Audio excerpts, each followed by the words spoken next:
तर विद्यार्थी मित्रांनो, आपण ही यादी पाहत आहोत.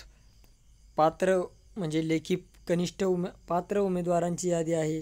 लेखी परीक्षेसाठी पात्र जे उमेदवार आहे ज्यांनी फी भरलेली आहे, सातारा DCC बँकेसाठीची ज्युनियर क्लर्क यानुसार ही उमेदवार आहेत. अशा पद्धतीने ही यादी लागलेली आहे. तुम्ही पाहू शकता की किती 659 पानांची ही यादी आहे. जवळजवळ तुम्ही यावरून हिशोब करून पाहू शकता किती उमेदवार लेखी परीक्षेला बसलेले असू शकतात. जवळजवळ एका पानावर 98 ते 100 जणांचे एका पानावर नाव आहे.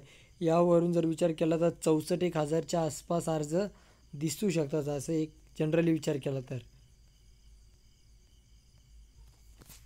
तरी आपण ही PDF व्हिडिओच्या डिस्क्रिप्शनमध्ये दिलेली आहे, त्यामध्ये तुम्ही पाहू शकता.